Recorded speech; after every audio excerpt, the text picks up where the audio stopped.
Vulcan how. She doesn't always do it, and nobody quite knows why. Well, they'll tell you they know how, but I don't believe anybody really knows why that happens.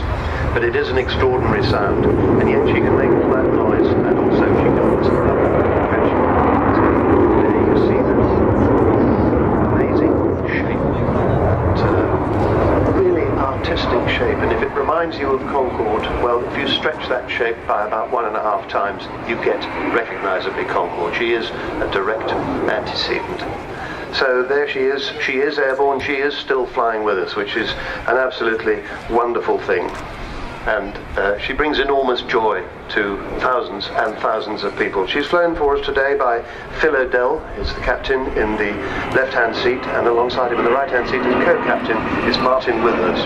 And yes, that Martin Withers, the one who flew her, not this aeroplane, but a Vulcan 607 down to the Falkland Islands and dropped 2 bombs out of 21 onto the runway.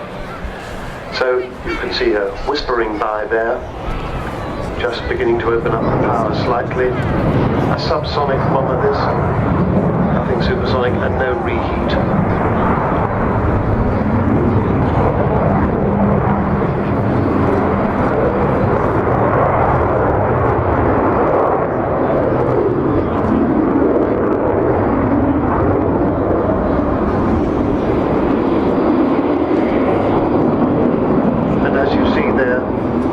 As a fighter, I can remember quite well seeing when she first flew in 1952, shortly afterwards at the Farnborough Airshow. She was rolled by the great Rowley Falk. He wasn't allowed to do it very often, but he did do it. She has fighter-type joysticks, not the big kind of yoke that you might expect from a big bomber of this size. And she is a big bomber because she held, when she went down to the Falklands, and dropped 21 1,000-pound bombs, so 21,000 pounds of bomb. Not far short of 10 tons, and it went 7,700 miles. It was the longest bombing raid in history with the aid of other Vulcans and Victor tankers. Couldn't have been done without the tankers. It was the most extraordinary story. And Martin Withers was awarded the DFC, and his crew are mentioned in dispatches. Also flying with them today, Phil Davis, the air electronics officer. He flies by courtesy of his employer, Celex Galileo. Like me to thank them for letting me come and do this job. Everybody would like to thank a lot of people who are involved with Vulcan. So, she flies in memory of all the Vulcan squadrons, because of course Vulcan started as a nuclear bomber, providing our nuclear deterrent. I think she's got the bomb doors open as we speak. Bomb bay that would have held the Blue Steel missile, for instance, before it went to become a conventional bomber. But she flies in memory of all the Vulcan squadrons in the 70s, 9, 12, 27, 35, 44, 50, 83, 101, and of course 617. So, in the 90s, David Walton and Rob Fleming got together and they formed the Vulcan to the Sky Trust eventually, which is what has brought her here today, flying in front of us to provide this extraordinary spectacle of sight.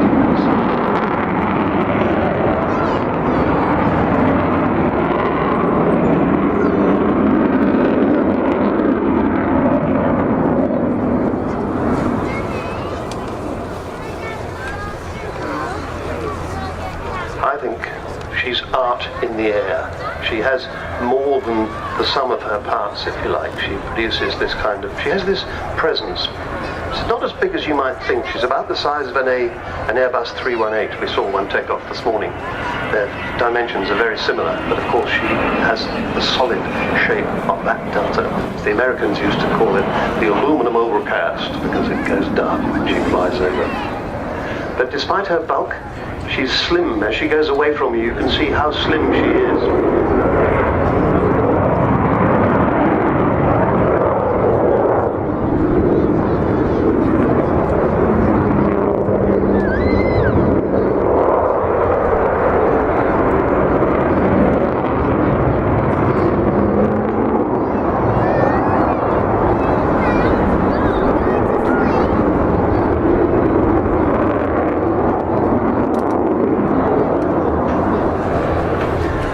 She's only kept airborne by amazing support from everybody. and the Civil Aviation Authority and Marshall Aerospace, and particularly two people, Sir Jack Hayward and Eddie Forrester, but aviation companies all over, AD Holdings, BAE Systems, EADS, Goodrich, Judd Power, Kearsley Airways, Meggitt, Messier Doughty, Rolls-Royce and Serco. But most of all, she's supported by you and me, by the great British people. And we've given our money in £1 and hundreds of thousands to keep her airborne. And we need to keep doing that because it costs £2 million a year to keep her going. That's £38,500 a week, which is an awful lot to get together by charity. So when she's finished today, and she lands, if you're anywhere near the Vulcan village down by the left-hand end of the show, you might want to get over there and see her come taxiing back in. Watch her really close up, and then go and make yourself known. Here she is with the wheels down, doing fairly low approach, but going to go round again, and get the wheels up. She isn't landing this time round. And so you'll be able to see her come into the Vulcan village.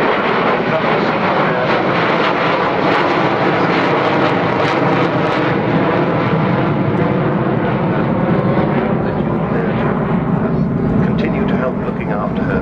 The website is www.vulcantothesky.org, and of course she's on Twitter and on Facebook. And the other thing that you could do is get your mobile out now and give a donation via your mobile. You need the number 770 70070, and what you do is you send the message VULC12, VULC12, VULC12 plus one other digit, depending on how much you want to give.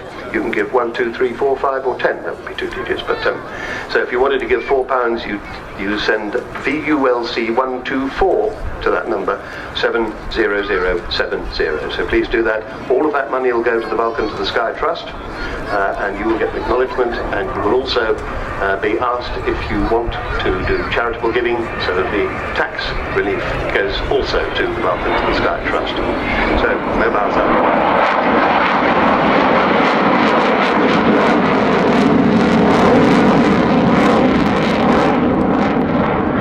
See her silhouette, her wonderful camouflage paint.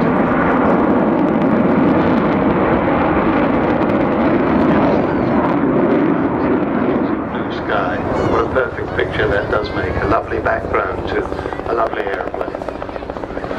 So that really is almost it, because it's possible that she won't fly beyond next year. She will continue to fly for the rest of this season. She will fly for next season, but that may be her last season of flying, because she's coming up for some very, very expensive modifications that are required with an aircraft of this age, because she is 60 years old. This is her Diamond Jubilee year, and it's Her Majesty's, in fact Her Majesty's. Let it be known that she is happy to consider that every Vulcan display is in celebration of Her Majesty's Diamond Jubilee. So they have Diamond Jubilees together. And she's turning round now. Bill O'Dell in the left-hand seat, Martin Withers in the right-hand seat, and Bill Davis behind them. She's coming in for her landing. She can use a braking parachute. She doesn't have to on this runway, and she probably won't, because it's very expensive every time she uses it. But I expect to see Phil O'Dell keeping the nose well up, presenting that huge area of the delta wing to the oncoming airflow, so she slows down nicely. And she's just turning now. She's levelling out on finals, pointing directly at the runway. And next time you come to Farnborough in 2 years' time, if she's stopped flying at the end of next season, she won't be here. So this may be her last landing at Farnborough. Just think of that. Here she is, approaching over the end of the runway. You can see her air brakes out, top and bottom of the wings there, a rather strange layout of air brakes. You can see her 16-wheel main undercarriage just about to touch down. There it is. The Vulcan has landed. 16 wheels down, nose staying up for the time being, slowing her up. And the nose about to come down fairly soon and put the final 2 wheels onto the ground. For perhaps, who knows, the last time at Farnborough. If you want to try and prevent that, please